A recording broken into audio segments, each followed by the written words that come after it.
ndakengurutse cyane ibi byiza bije kubera ngaha kuri iyi paruwase yacu.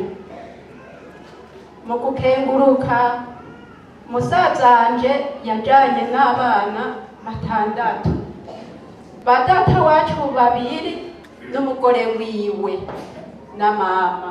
Harageze igihe ndibagira yuko n'umunsi w'Imana ubaho, kuko nawe nabona ndi imiryango yose bari bayimaze si Rusenge si hehe, bose bari bamaze guhera. Umunsi w'Imana ndawibagira. Harageze n'igihe baja gusenga ndi ngaho Nyarunazi, ndaheza mbona abariko baragenda, nanje nimbejeje kwiteragirira ibiharage ku munsi w'Imana, ku buryo ntaba mbona abo babaragiriye nabi. Je n'ukuri narabagiriye ikigongwe, ni kuko nta kuntu nomenya umuvyeyi Bikira Mariya ngo ndeke gutanga ikigongwe. N'umwana wiwe arimwo arapfa ku musaraba yaradusabiye ikigongwe, ati bagirira ikigongwe ntibazi ico bakora. None aho bari hose ndasaba ko bokwiyumva amahoro, kuko nanje nta mutima mubi numva ngibifisemo, ahubwo ngiye kugira umutima mubi noba ndiko ndakorera ikibi nabo bose bamaze kwitaba.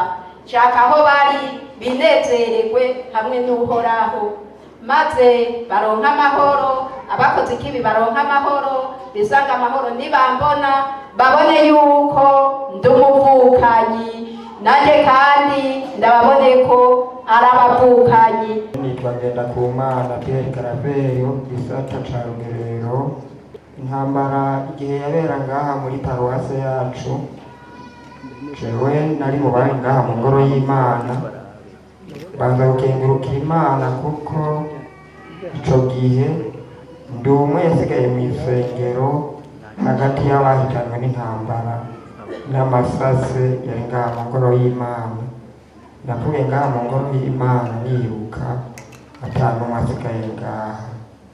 Uwo muvukanye rero Burahimu, umutumba turafise abantu benshi baguye mu gice ca Nyarunazi, ari naco gituma twagumye tumufizeho kwinkeka ko baduha raporo yuko mu babishe ariwe yabatangayo barimo.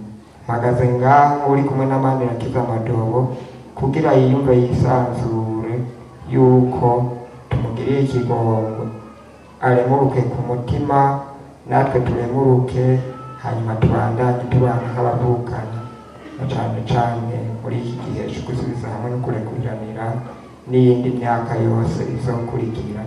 Imana imuha amahoro ku mutima, natwe dufasha kwama turekuriranira kugira ngo twame tuvukana twese nk'abana b'Imana. Jewe nitwa Kambayeko Burahimu, nkabashimye imbabazi umushingantahe Madobo Yohani. Yaranyiriye nabi, anyicira abantu 2.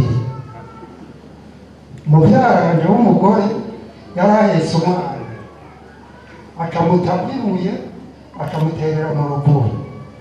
Nari muyinga, ndavyumvise Madobo tutazitangura guhigana. Mugabo Imana yarakinze ku buryo Madobo ntamushikiriye, kandi uko nabishimye sinkamushikiriye, namushikira yarapfa. Twarumvikanye, naramurekuye nawe arandekuye.